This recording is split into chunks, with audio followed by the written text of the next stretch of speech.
pernah sebut iblis zolim. 5 kontroversi Refly Harun yang dipolisikan bareng Rocky Gerung.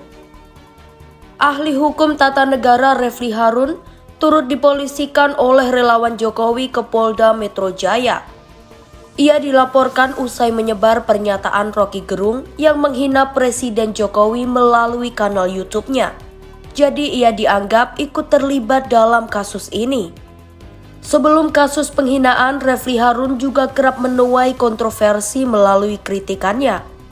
Bahkan alasannya diberhentikan dari jabatan Komisaris Utama PT Pelabuhan Indonesia I Persero sempat diduga karena ia merupakan sosok yang terlalu kritis. Namun pihak staf kepresidenan menyebut bahwa pemberhentiannya murni karena penyegaran di lingkungan BUMN.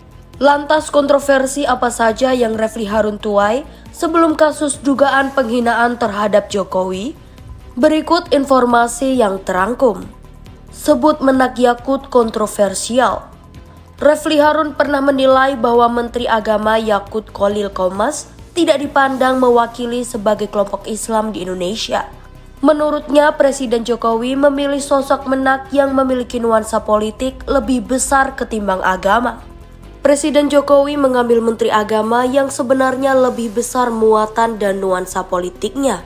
Kata Refly dikutip dari kanal YouTube Refly Harun, Rabu 23 Maret 2023. Refly menilai pemilihan Yakut sebagai Menteri Agama juga bisa dibilang agak kontroversial.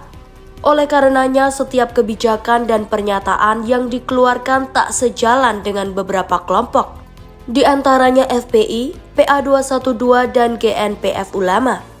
Hal itu menjadi konsekuensi saat orang kontroversial direkrut untuk jabatan Menteri Agama.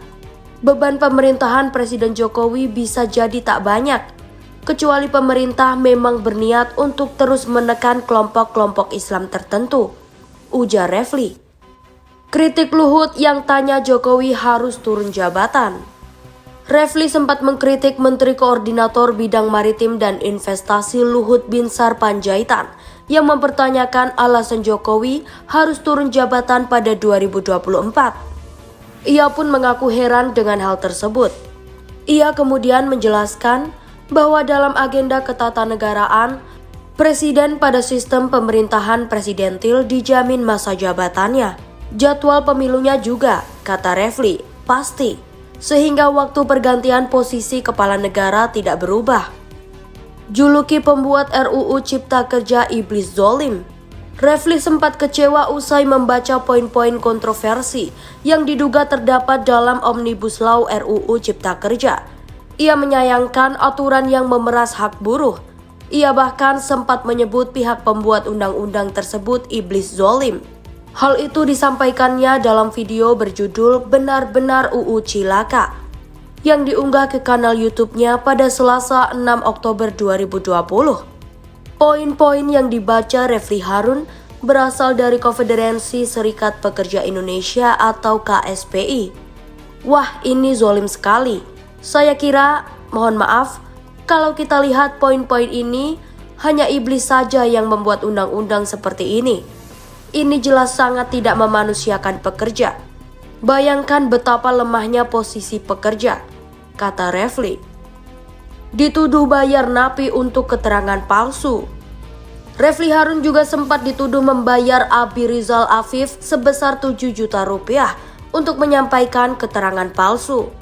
Diketahui bahwa Rizal yang terlibat kasus penculikan anak dan pencabulan pernah ia wawancarai melalui podcast di kanal YouTube-nya. Tudingan itu disampaikan aktivis media sosial Eko Kuntadi. Melalui akun Twitter @_EkoKuntadi, ia menyebutkan bahwa Rizal dibayar 7 juta rupiah untuk berbohong sebagai mantan narapidana teroris di podcast Refly. Wawancara ini juga disebut rekayasa. Refly kemudian membantah tuduhan itu dan mengatakan bahwa dirinya hanya memberikan uang transportasi kepada Rizal usai wawancara pada 9 Februari 2022. Uang ini diberikan sebagai biaya transport yang memang dibutuhkan narasumber podcastnya. Saya kasih uang Rizal sekedarnya saja. Setelah wawancara itu, saya lupa berapa, tapi tidak sampai 500 ribu. sekedar ongkos transport yang biasa saya berikan ke narasumber yang secara ekonomi memang saya pandang membutuhkan, jelas Refly. Sebut Komite Penanganan COVID-19 bisa melanggar UU. Refly Harun juga pernah menyebut terbentuknya Komite Penanganan COVID-19 berpotensi melanggar UU. Sebab saat itu Jokowi belum mencabut status darurat kesehatan masyarakat serta darurat bencana nasional yang sudah ditetapkan. Melalui konten YouTube bertajuk Perpres Baru Jokowi Apa Bisa Tangani Pandemi dan Pulihkan Ekonomi, Refly mempertanyakan kedua status darurat itu. Sebab keberadaannya belum dicabut namun peraturan baru sudah dikeluarkan. Bagaimana dengan status 2 darurat yang pernah diumumkan Jokowi?